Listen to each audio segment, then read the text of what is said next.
Hello friends, मैं रानी कुमारी आप सभी का स्वागत करती हूँ। हम लोग पढ़ रहे हैं Indian polity book M Laxmikanth के।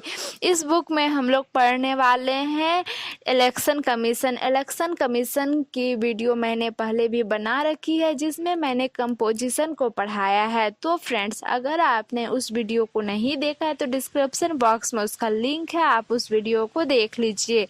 लेकिन फ्रेंड्स, उससे पहले अगर आपने मेरे चैनल को सब्सक्राइब, शेयर और लाइक नहीं किया है तो मेरे चैनल को सब्सक्राइब, शेयर और लाइक ज़रूर कर दे। आज हम लोग इस चैप्टर में पढ़ने वाले हैं इंडिपेंडेंस के बारे में। तो चलिए हम लोग स्टार्ट करते हैं इलेक्शन कमीशन का इंडिपेंडेंस। आर्टिकल 324 हमारे संविधान ने कुछ प्रोविज़न बना रखे हैं to the safeguard and ensure the independent and impartial functioning of the election commission. इनका फर्स्ट देख लेते हैं। The chief election commissioners is provided with the security of tenure. Chief election commissioners को सिक्योरिटी ऑफ टेन्योर दिया गया है, मतलब कि अगर एक बार चीफ इलेक्शन कमिश्नर्स को अपॉइंट हो गया तो उसको निकालना आसान नहीं है।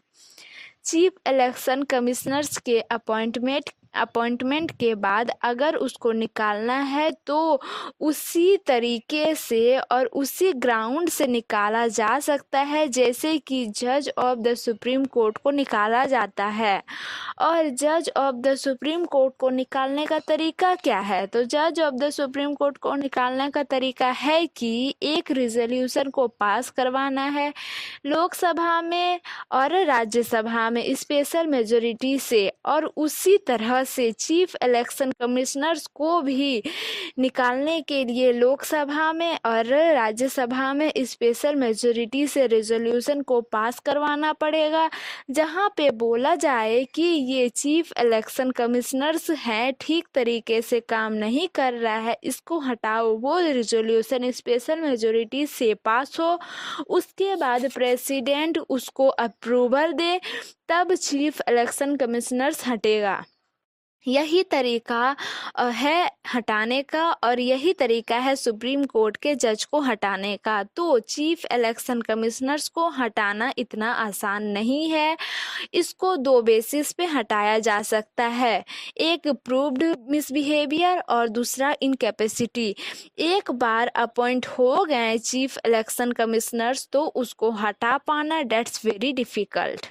इनका सेकेंड देख लेते हैं। The service conditions of the chief election commissioners cannot be varied to his disadvantage after his appointment. एक बार चीफ इलेक्शन कमिश्नर्स को अपॉइंट कर दिया गया तो उसकी सर्विस कंडीशन को अपॉइंटमेंट के बाद उसके डिसएडवांटेज में बदला नहीं जा सकता। एक बार अपॉइंटमेंट हो गया तो उसकी टर्म्स एंड कंडीशन को, काम करने की कंडीशन को आप बदल नहीं सकते। इनका थर्ड देख लेते हैं।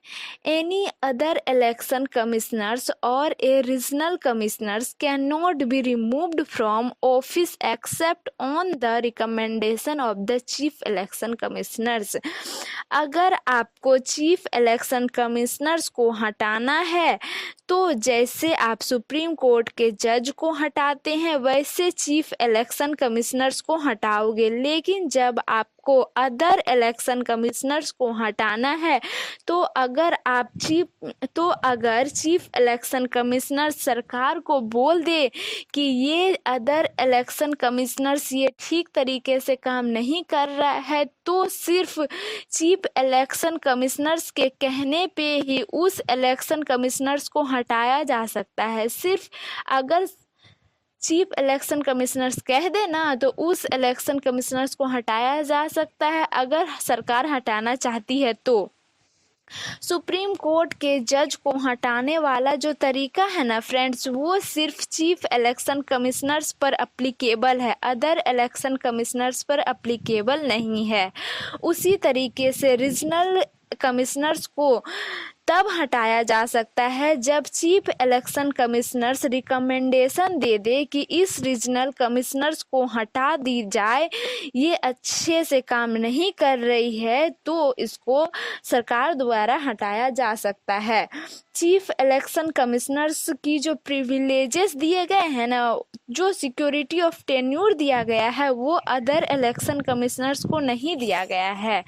यहाँ पे बोली गई है कि संविधान ने बहुत सी चीज़ें इंक्लूड की है to safeguard and ensure the independent and impartiality of the election commission, but कुछ फॉलोज हैं। तो क्या फॉलोज हैं, तो हम लोग देख लेते हैं इनका फर्स्ट।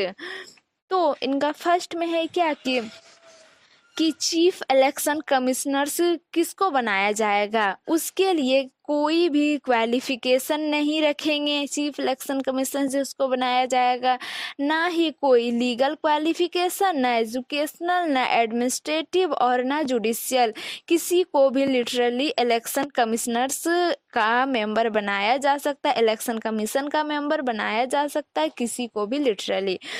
इनका सेकेंड देख लेते हैं। जो इलेक्शन कमिश्नर्स हैं, चीफ इलेक्शन कमिश्नर्स की बात नहीं कर रही हूँ मैं फ्रेंड्स, जो अदर इलेक्शन कमिश्नर्स हैं उनका कोई टर्म स्पेसिफाइड नहीं है, कोई सिक्योरिटी ऑफ टेन्योर नहीं है।